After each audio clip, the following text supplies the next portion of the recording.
And here we have Guy Smith again for the third time. He's going to bring us to some conclusions now, and especially regarding the tribulation.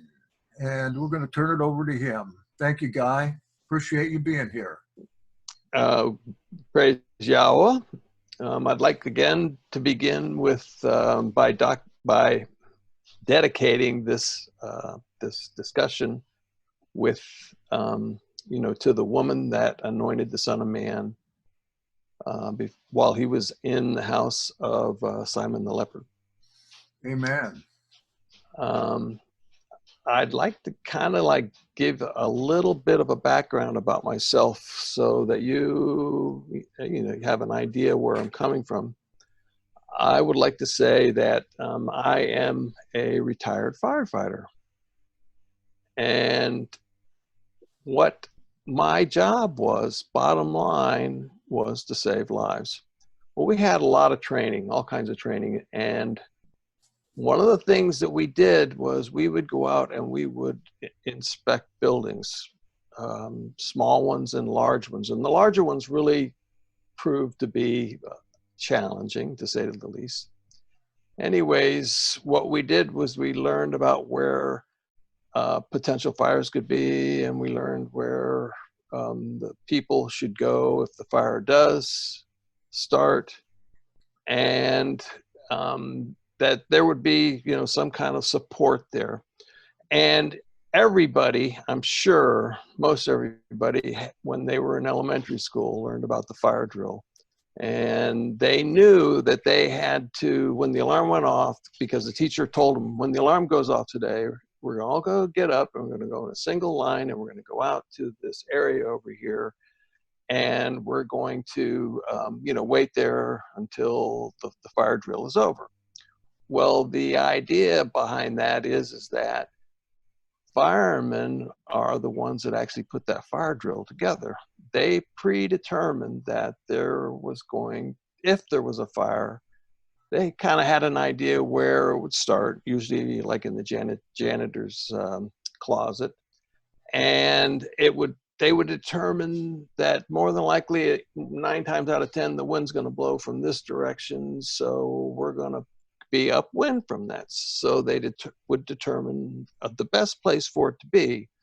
And in the event that there really was a fire, there would be like canteen trucks come and rescue trucks and engine and all kinds of support for anybody that possibly could be injured during that whole process. Well, about 3 years into my career on the fire department, I came to know the Son of Man as my Messiah. And I began studying Bible prophecy big time. Well, while I'm reading that, I'm seeing this same scenario being played out in the prophetic scriptures. In other words, just like as a little child, you're forewarned that there's going to be this fire drill. Well, we're also being forewarned of an apocalyptic event that's coming. And we're also provided with instructions on where to go when if and when this thing happens. And there's a lot of similarities in this. And when I was reading it, it just bounced out at me. I could see it. And so this is where I'm coming from on, in presenting this. Okay. Interesting. So, was this right at the beginning of your journey with the Son of Man? Yes. Okay. Very beginning. This is like 45 years ago. Gee, that was before I was even born. Yeah, back when the dinosaurs roamed, right? Mm-hmm. Okay. I need to get into this thing here. Screen share, and I want to share this.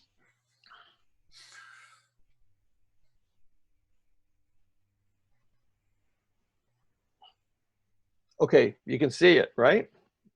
Yes. Okay.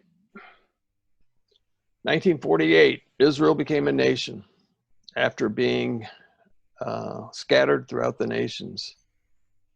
The southern kingdom began to return, and what we see is that the southern kingdom, that made up of the tribe of Judah and Benjamin, has returned.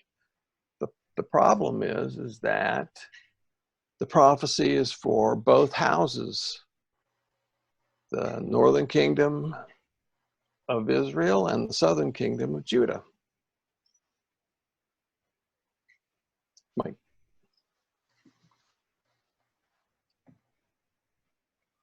In those days, the house of Judah will walk with the house of Israel, and they will come together from the land of the north to the land that I gave your fathers as an inheritance.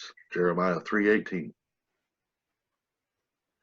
So when the southern kingdom returned in 1948, the northern kingdom is still out there. And the problem is that Ephraim is mixed with the nations, and he doesn't realize it.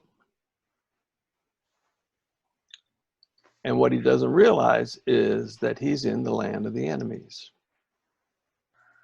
Yet in spite of this, when they are in the land of their enemies, I will not reject them, nor will I so abhor them as to destroy them, breaking my covenant with them, for I am the Lord their God. Leviticus 26:40-45. So basically, we're being informed that his people, Yahweh's people, are being destroyed or going to be destroyed because of a lack of knowledge.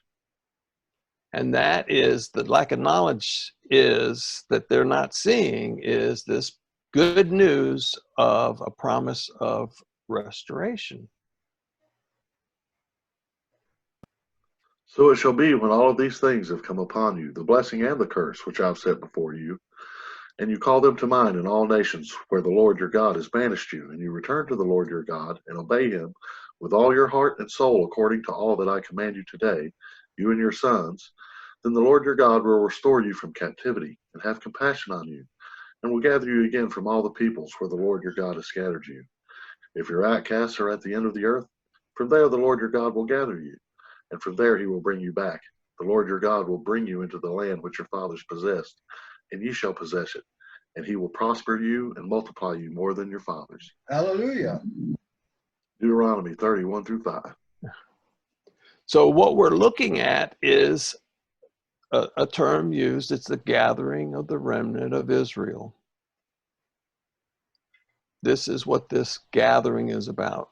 This is what is, whenever you see the remnant of Israel, it's talking about this gathering of the lost 10 tribes back to the land. So at the second coming, to get an understanding of this, and I'm going to bring back the part about the fire department, is that we're being forewarned. Keep that in mind. Basically, there'll be two groups of believers at the second coming. The first group are those that are going to be in the resurrection. Blessed and holy is the one who takes part in the first resurrection. The second death has no power over these, and they will be priests of Elohim and of the Son of Man, and will reign with him for 1,000 years. Revelation 26. These individuals that are going to be in the first resurrection are those that have died throughout time, the believers that have died throughout time, and those that are soon to be martyred. The second group of believer are those that don't taste death and will be alive to greet the Son of Man at his return. Truly I say to you, there are some of those who are standing here who will not taste death until they see the Son of Man coming in his kingdom. Matthew 16:28. So the Son of Man told us about, he said that his return would be similar to that of the days of Noah. basically, Bible prophecy is a story that's told in advance. In the case of Noah, he was informed that there was going to be, you know, this flood, and that he was instructed to build the ark, and this was future prophecy for him. There was a lot of maybe apprehension about all of this, the same thing that we are going through to a point. But for him, it was. And the thing that's significant about this is that every story has 4 elements. And these 4 elements are the who, what, where, and when. This is something I learned when I was in high school. In Noah's case, Noah was the individual, the who. And he found favor in the eyes of Yahweh.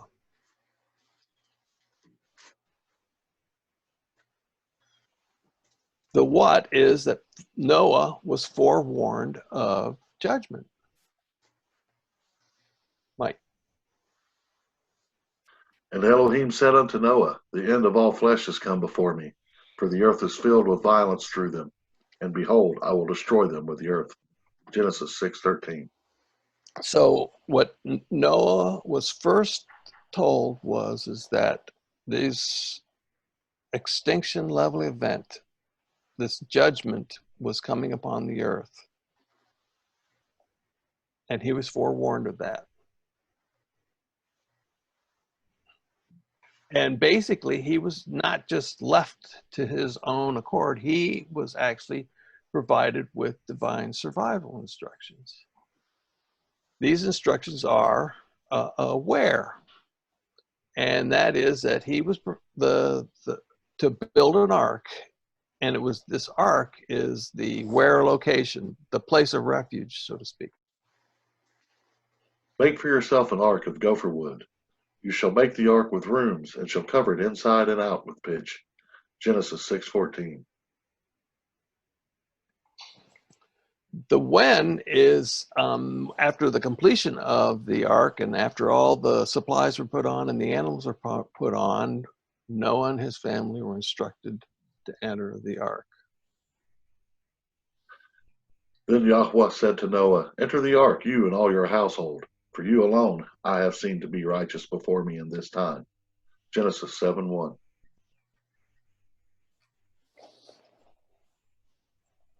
Likewise, just as Noah, we're provided with divine survival instructions. And you will flee by the valley of my mountains, for the valley of the mountains will reach to Azel. Yes, you will flee, just as you fled before the earthquake in the days of Uzziah, king of Judah. Then Yahweh my Elohim will come, and all the holy ones with him. Zechariah 14:5. This is a future prophecy concerning the day of Yahweh, where the Son of Man is coming, and he's going to fight the nations, and he's going to set foot on the Mount of Olives. And this is where he is actually providing them with flee instructions, divine instructions, so that they will survive. Those individuals that are there. The who, as we said earlier, is the remnant. For though your people, O Israel, may be like the sand of the sea, only a remnant within them will return. A destruction is determined, overflowing with righteousness. Matthew 24:22. The what is the remnant are forewarned of judgment. Unless those days had been cut short, no life would have been saved. But for the sake of the elect, those days will be cut short. Matthew 24:22. So judgment is coming, and like Noah, in the future is an extinction level event where the Son of Man is going to come in and alter things, but this extinction level event is coming. Judgment. we're also, we see it in the, the apocalyptic horsemen, the vials of wrath, all those things we're being forewarned of this judgment plague. Wow, that's some illustration. Yeah, that's a good one. That's an older painting. Mm-hmm. I'm looking at it right now. White horse, black horse, pale horse, and red horse. Yep.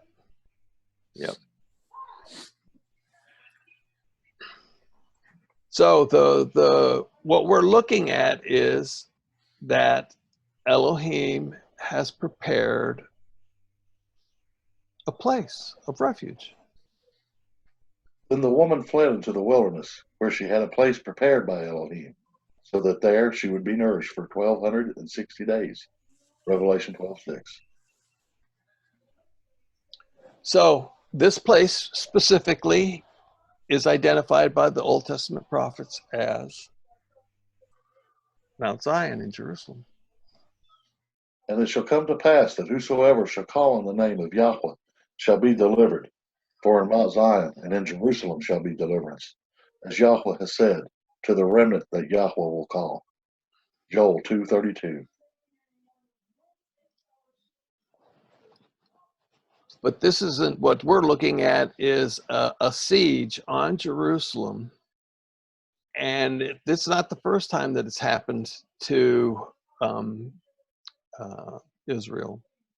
This, for example, in Babylon conquered the old city of Jerusalem.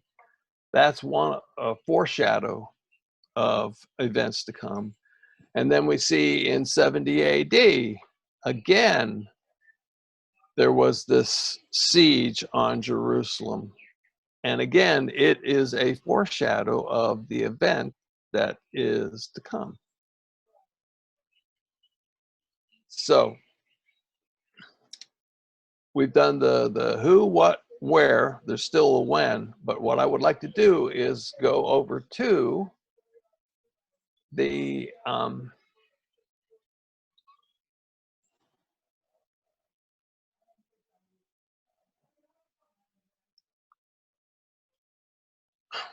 website at Exodus X. And I just want to walk you through this as a resource. This is a resource.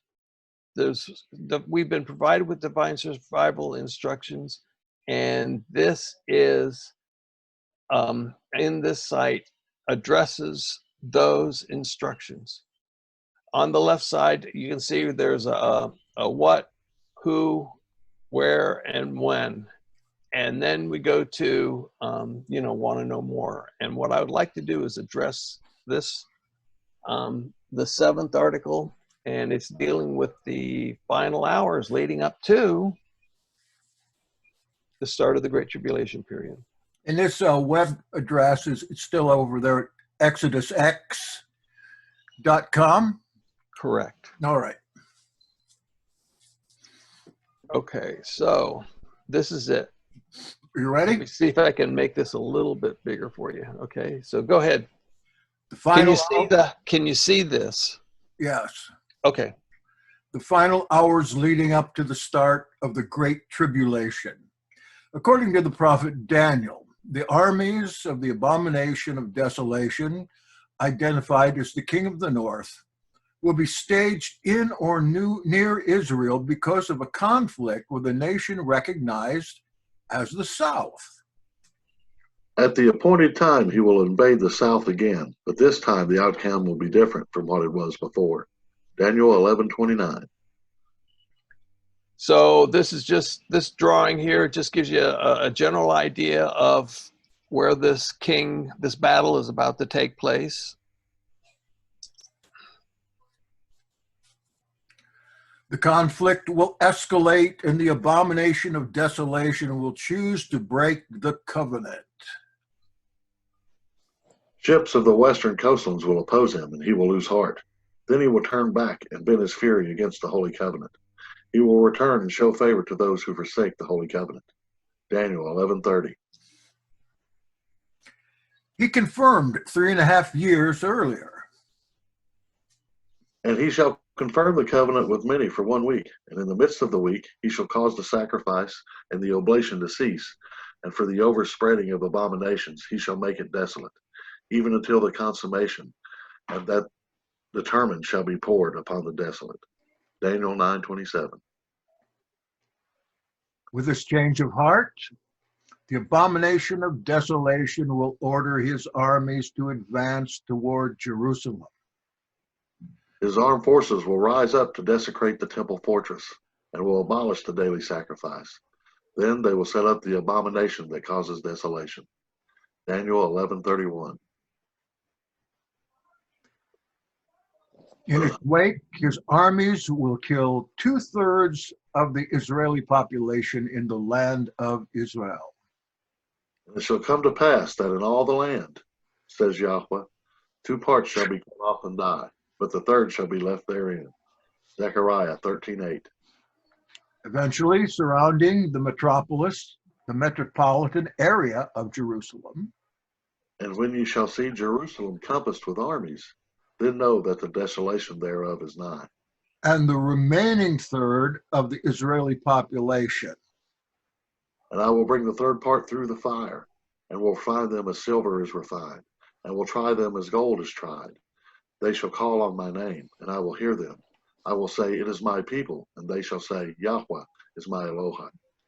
Zechariah 13:9.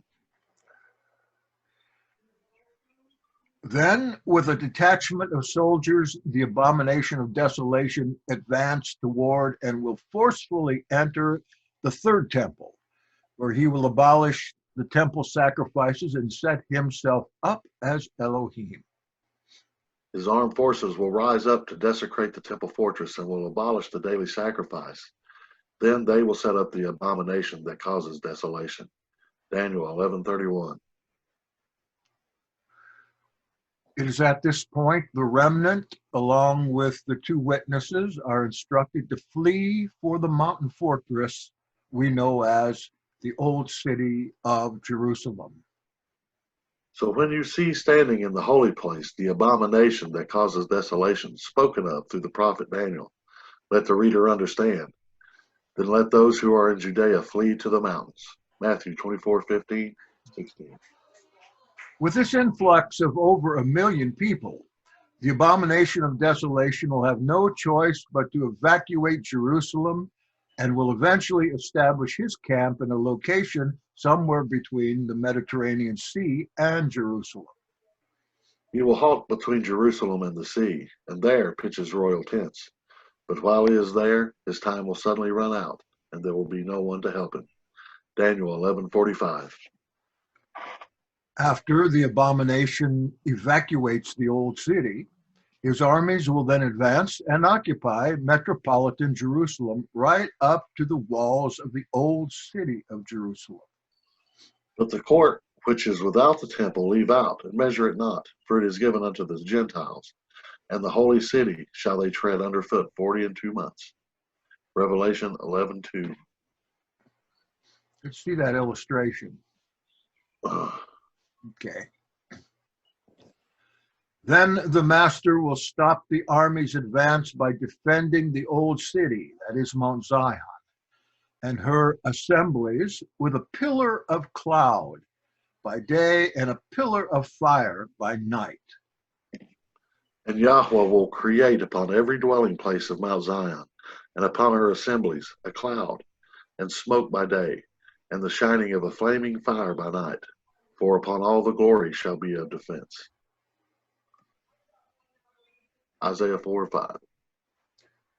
Just as he protected Israel while fleeing from Egypt. Then the angel of Elohim, who had been traveling in front of Israel's armies, withdrew and went behind them. The pillar of cloud also moved from in front and stood behind them, coming between the armies of Egypt and Israel. Throughout the night the cloud brought darkness to the one side and light to the other side, so neither went near the other all night long. Exodus 14:19. Protected inside the walls of the old city will be the remnant. And there was given me a reed like unto a rod, and the angel stood, saying, Rise and measure the temple of Elohim, and the altar and them that worship therein. Revelation 11:1. And the two witnesses. And if any man will hurt them, fire proceedeth out of their mouth and devoureth their enemies. And if any man will hurt them, he must in this manner be killed. Revelation 11:5. Outside the old city will be the armies of the abomination, which will be occupying the rest of the metropolitan Jerusalem for the 42 months of the Great Tribulation. This is the start of the Great Tribulation period. But the court which is without the temple leave out, and measure it not, for it is given unto the Gentiles, and the holy city shall they tread under foot 42 months. Revelation 11:2. So this is the place of refuge. This is basically the circumstances that lead up to the start of the Great Tribulation period. And we're looking at the next thing that we're being provided with is the when information as to when this is actually going to take place. I know that, Jack, you are a preterist, and I can appreciate that. I would like to say that I see it as potentially a futuristic event. And it could be. I'm not saying that it's not. I'm just saying that, as you said before, it makes the most sense to me as a historical occurrence because we do have a full account of the occurrence of 70 AD that fits like hand in glove with some of these prophecies. But I did have a question here. So you're using Daniel, the Olivet Discourse, and Revelation, and they're referring to all the same thing in your understanding? Yes. Okay. I didn't come here to fight with you about anything. No. I know. I'm trying to learn too. And I think it's wonderful. I really do.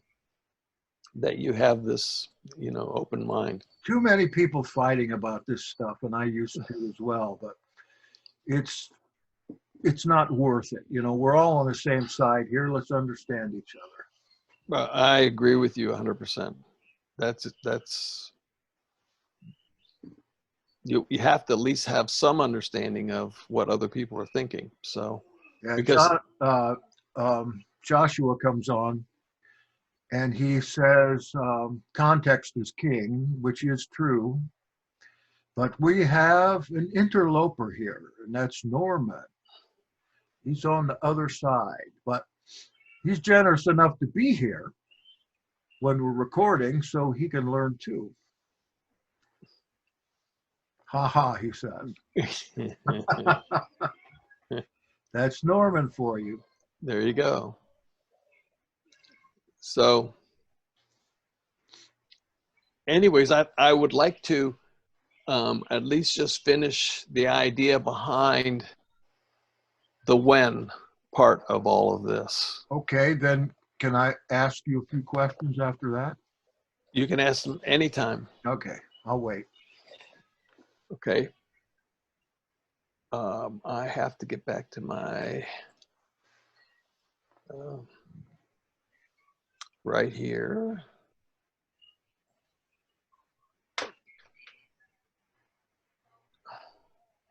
It is okay. So there's the who, what, where, and when, and the who in this case is the remnant. The what is that we're being forewarned of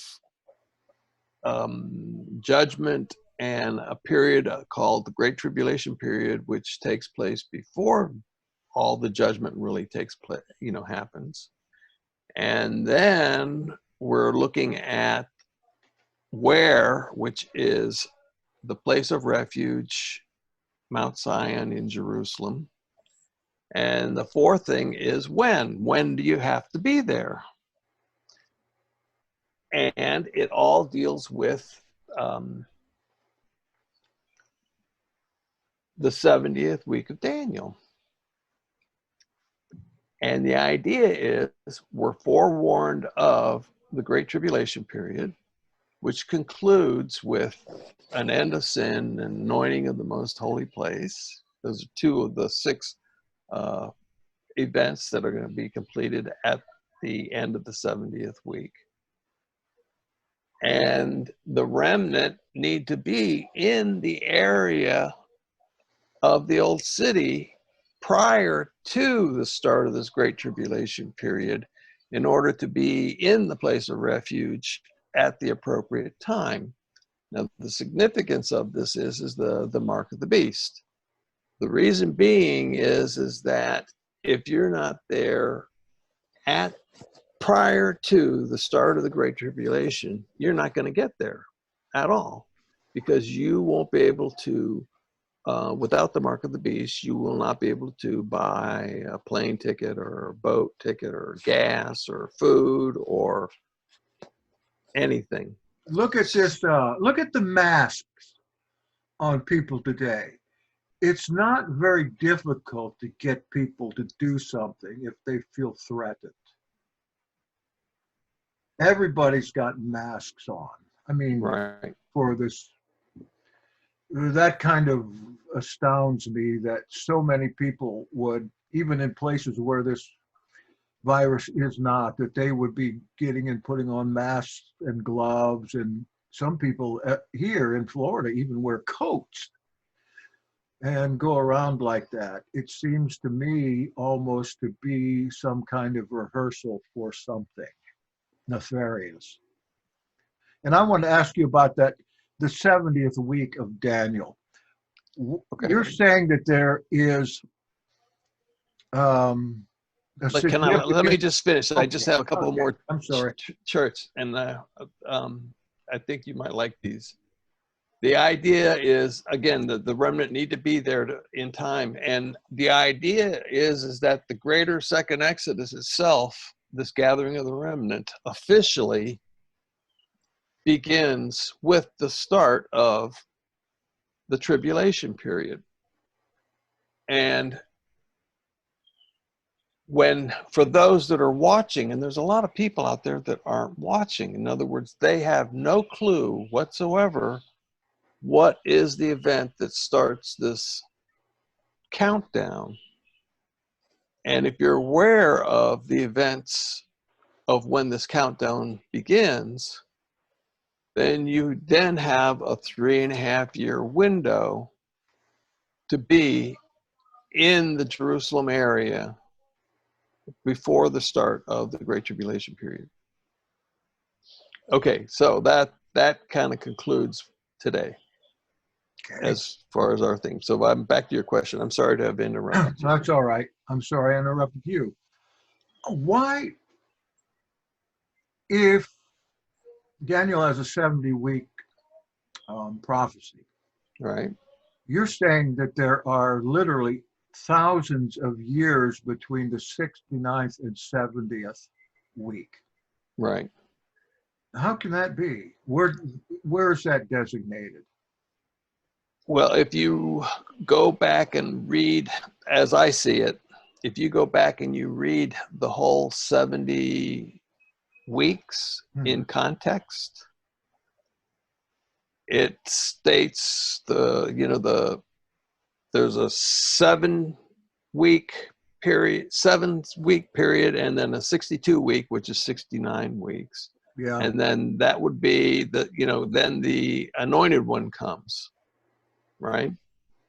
And then there is like a break in time where you can see it says, then the people of the prince to come, they're going to burn the city.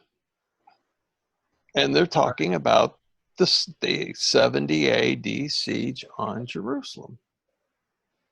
So there's this point between the 69 weeks and the final week And it is this 70 AD siege. Mm-hmm.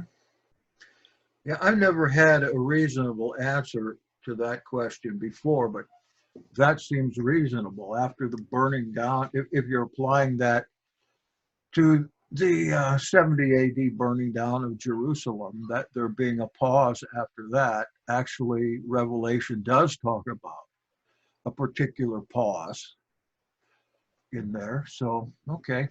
Okay. The other question I had is, I think that there's a fifth one of those, and it's how. Let's get a little down to earth here and tell me if you've thought about this. How is the remnant supposed to get over there? You know, we like right now, we can't take a flight anywhere, and we don't know if that's even going to be rescinded in the future. Right. Is the New Jerusalem a spaceship that's going to come down and transport us somewhere, or is the New Jerusalem actually that founded above the earth in the orbit? That's a dumb question. You raised two questions. I can answer both of them one at a time, though. Okay, go ahead. The first question, would you repeat it? I'm senile. Let's see, the how. The how. How, when we're in a lockdown now that may never come off for all we know, Right. how are we going to get there, first of all? Second of all, I suggested that maybe the New Jerusalem, like in Revelation, you got something 1,500 by 1,500, a cube, that it's come down out of, quote, heaven, unquote. Right. Midway down, it becomes, I'm trying to think, a city. It's a city. It's hanging in space. Right. It's above the earth. It's not on the earth. Presently, correct. So yes, there are two questions there. How, and then there's speculation, maybe that's how. Well, see, my answer to you, and this is not a hard, fast solution, but basically, you know, we're discussing this right now, so we kind of have an idea that we know that you need to be there. I've been aware of what I'm about to say, and then I saw this movie trailer that was made by Ron Howard, and it was about Albert Einstein, and he confirmed what what I had. He provided more details than what I had been able to find, and I'm talking about Ron Howard, the TV producer, and he did this thing on Albert Einstein, and basically Albert Einstein got out of Germany right like a day or two before or after Adolf Hitler came into power. And like a couple weeks later, he might have been trying to get back in, but he wouldn't go back because the gauntlet had fallen. So there had to be other people that, like him, that said, you know, I'm going to get out. Yeah, there were lots of them. But there were a lot that got caught in it. And there was this underground, you know, there were a few of them that were able to get out, but it was not a pleasant way to go. There was a lot of, I'm sure, uncertainty. You know, you're familiar with the Diary of Anne Franks and various different things. So the first issue is, we are aware of this, that this is happening. So if an opportunity opened up for you to go, I would suggest I wouldn't wait. Mm-hmm. But for a lot of people, there's doubt and not sure. or not even knowing completely. And the thing is that if you are keeping the testimony of the Son of Man and you're keeping the commandments of Elohim, there's going to be this upheaval that's going to be, kicking out people that believe in Elohim. Well, Mike has And- a scripture here. Maybe you want to have that read when you finish up with your answer, because he's got something here that looks to me like that might be expressing the how. That's correct. And what it is that you've seen, and I'm conjecturing here, but right now, Israel doesn't allow immigration. You have to be, you have to become an Orthodox Jew. I mean, if you've got a lot of Jewish blood in you, and by the way, I have a little teeny weeny wedge of it. But even if you've got a lot of it, you still have to jump through hoops to get into that country, to be there for any amount of time. I mean, you can get a passport and a visa and go over and spend 3 months, but you're out. Well, what's the obstacle that's going on right now? And I know several people that were in Israel, and then when the coronavirus came, it was like they had to leave. It was like gone. And so there's a window where it's going to open up. Well, what's going to happen, as I see it, is that there's going to be like an Arab Spring, but in reverse. But I don't mean Arabs. I'm talking about when the anti-Semitism starts to uproot a lot of people, we're going to be going over to there. But even then, there isn't, Israel's gates aren't going to be open. No. They're going to be outside. They're going to be in Turkey, because you have no choice. We're the internment camps where these Syrians were. It's going to be filled with the remnant. They're going to be there waiting till the point where that highway that you mentioned last week. Last week, yeah. When something's going to happen, it's going to click, and then the internment camps, the gates are going to open up, and then they're going to flood into the country. Well, it just occurred to me that we're not even talking about the nation Israel right now. We're talking about the greater Israel, that great triangle mentioned in Joshua of the Nile to the Euphrates.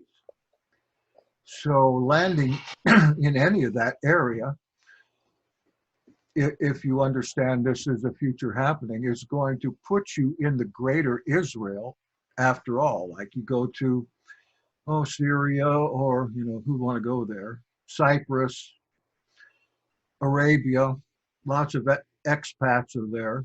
Exactly. You're going to be in there eventually whenever this whole war thing breaks out. Right. Yeah. Okay. Now how about the spaceship, the New Jerusalem? The spaceship. I mean, love it's a big cube. It is like it's hovering over the earth someplace. The way I feel about it in the resurrection is that those that are of the right spirit are going to be headquartered in this cube.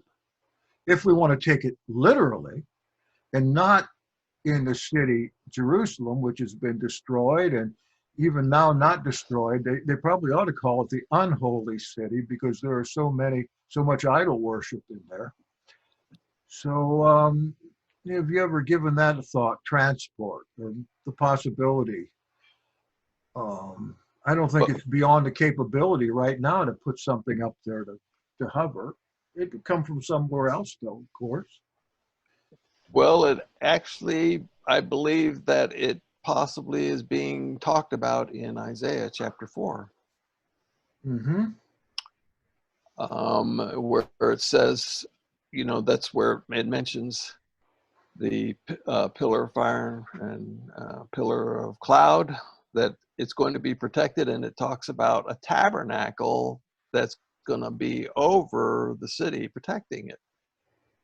So I believe what you know, that is a real strong possibility that that's what this is discussing. Do you mind if I go look at that for a second? Certainly. Can I mention a couple of similarities I'm catching there, guys? Yeah. You know, Brother Guy, you're sitting there talking about the while we're there at the tabernacle, you know, there's going to be a cloud of smoke for shade and a pillar of fire for, you know, for light at night, you know, just like there was during the first Exodus. You know, I think that lines up with Jeremiah 31:9 I put here, where Yahweh says he will lead us in a straight way. And then also in Revelation, I think it was 12:9 there, where you talked about the woman was given 2 wings of an eagle and led into the wilderness, where she was nourished for a time and a time to the place, right? I think that shows Yahweh's going to help us. Yahweh's going to help us along the way to get there. You know, just like in Exodus, you know, this is going to be even greater Exodus, right? It says no longer will they even talk about the first one. So the miracles, I think we really need to think about the type of miracles the Father could be performing on our behalf, just like during the first time. So, you know, it's like I see a lot of things, you know, being a little easier because of his divine influence. Mike, have you ever experienced being transported someplace? You know, 1 minute you're in one place and the next minute you're somewhere way off from there. Has that ever happened to you? Happens to me in dreams sometimes. Mm-hmm. Yeah, happens a lot in dreams. That's about, yeah.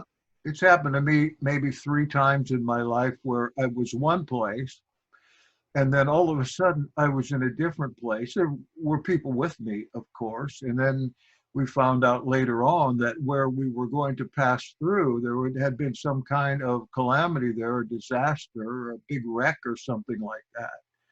That's the only way we could explain being transported, something like Philip was transported in the Acts.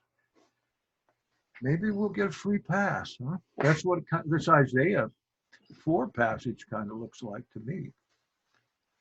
Now, at the same time, you know, there's going to be a lot of other people coming with us.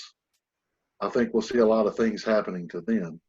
But I think his elect, his chosen, you know, we're going to be the ones to get through there for a reason. And I've got faith in that. I don't want you to think that I don't believe anything's going to happen. I do believe. I just have a different conception, a little more optimistic conception of it than most futurists. However, yes, I consider this a lot and have spoken on it as well, what I think about how this is all going to take place. And as I mentioned, maybe the first week, the United States, if you look at Revelation 12, you've got the woman who is pretty much universally considered as true Israel. Out here in the wilderness, this was the wilderness where we are now. And today you look at road maps of any kind and you'll see so many biblical names of places. There are more here than there are in Israel. Every place you look on county maps, whatever, biblical names. And I was kind of thinking that maybe this, and really, I guess, if it's no coincidence, the offshoots of Britain, Australia, South Africa, Canada, these might be wildernesses here where we have put the name of Yahweh. We're seeing all kinds of biblical name places and people with biblical names all the time as well, or related to biblical names. But that's about as far as I've gone with it. You think that's a possibility? That greater Israel is not just the triangle of Joshua, but rather stretched out among the countries that formerly were believing countries? You could say that I am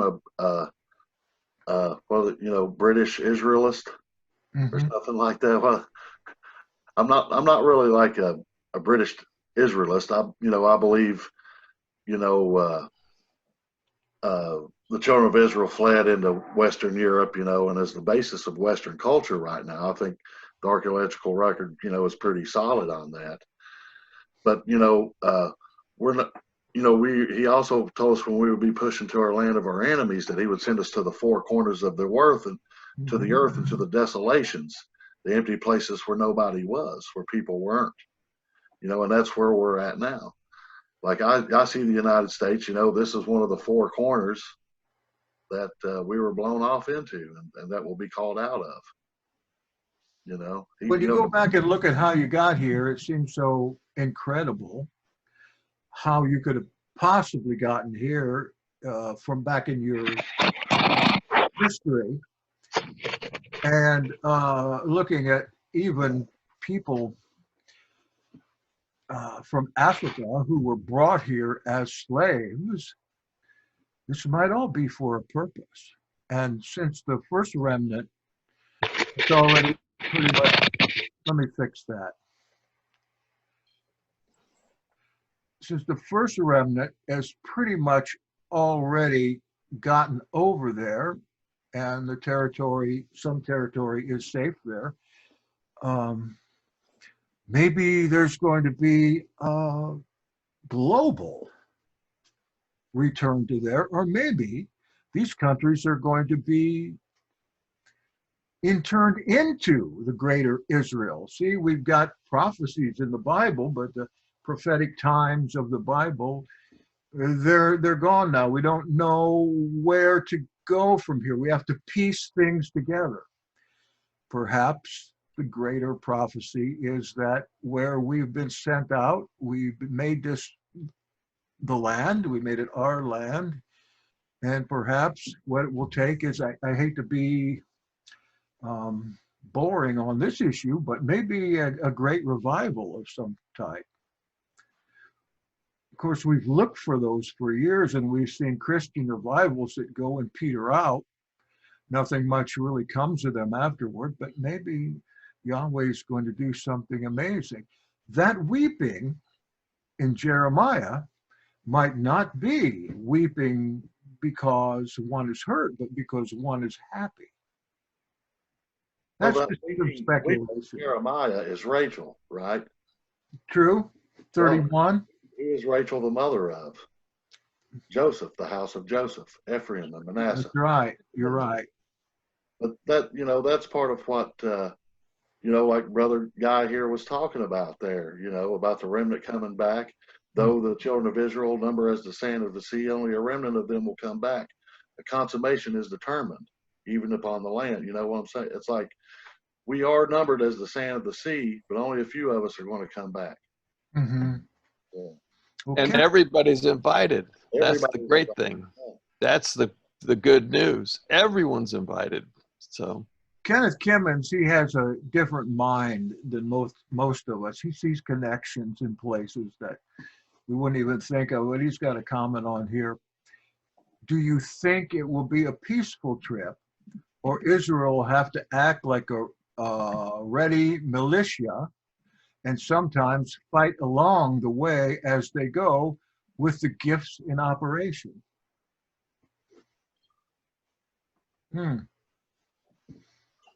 Well, again, I think it's going to be, for the majority of the people, it's going to be kind of like a reverse Arab Spring. Well, Arab Spring was like all these Arab Muslims mainly, not so much the Arab Christians, but the Muslims were demanding the land back, right? No, what it was is that they were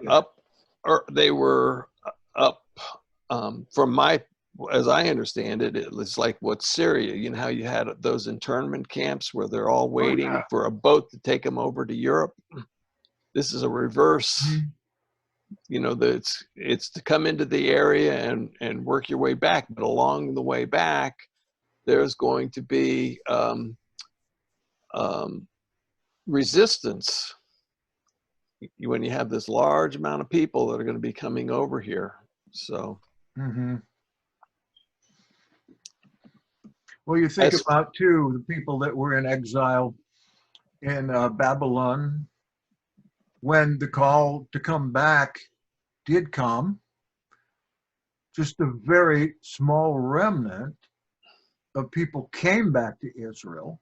The rest of them had made their way in their new country, and they didn't want to leave there because their riches were there. Exactly. So, did I answer your question as far as the? No, you avoided it. The spaceship. I'm gonna try and answer it for you, but it's not what you think. I was a laughing stock of my family for years for even suggesting that. Okay. The idea behind this is that when the Son of Man ascended into heaven, he went to prepare a place in the Father's house for each and every one of us. And what happens is it returns with him. The parables point to it. He's the young ruler that goes to get a kingdom and come back. And what happens is when you're going to see the Son of Man come, and there's going to be a battle, and he sets foot on the Mount of Olives, and there's going to be the earthquake that cuts through the Mount of Olives. And you're going to have this, and I know that this is definitely not your normal position, but I see this, the tabernacle of Elohim, returning at the beginning of the millennial reign. Okay. And but the reason I'm saying this is that the believers that are going to be alive at the second coming and those that are in the first resurrection are going to rule on the earth, and we're going to rule with the Son of Man over the nations that are left from I see that too. Here's a note from LG Stylo, which I think is Sandra, and if it is, she has a prophetic gift too. She says, I had a dream a couple weeks ago of a spacecraft with a clear dome with hundreds of people in there. Then the next night I was looking at the stars and seeing that some were red. Okay. Is that Sandra? Sandra? I think so. She can't talk. Okay. I'm sorry, I interrupted you as usual. And I see it as a dome also. A dome fits the description also. That's Larry, by the way, not Sandra. Sorry. Okay. But what happens is that the vials of wrath are going to be poured out upon the earth. And the only thing that's going to separate us from the vials of wrath is going to be that dome city. So it's the only place where there's going to be air conditioning, and on the outside is that baptism of fire that the John the Baptist had talked about. So when you're reading the parables and you see where it says, the Son of Man says, grab that worthless servant, bind him up and cast him into darkness, where there's weeping and gnashing of teeth, that's what that's talking about. Well, I don't think it's talking about hell. No, it's not. Of course not. No. A lot of people interpret that way, though. Yeah. Okay. Agreed. You have anything else to add? I got just enough time in to get this on a show. Okay, that's good. It's been great, speculation and understanding your viewpoint better. I think you've got it down a lot better than most people I've heard. In fact, most things that I've read about it. And you two, I'm happy for the open mind, and really happy that Mike was on here to help as well. And you that listen today, what's this like without a couple of live listeners? But we'll be putting this on YouTube and out on podcast and so forth. And I appreciated these last 3 weeks, and we'll have to revisit this before very long. We'll have to revisit this when Guy changed his mind and became a preterist like me. Okay. Okay? I love it. Thank you all. Okay. Next Shabbat shalom. Shabbat shalom.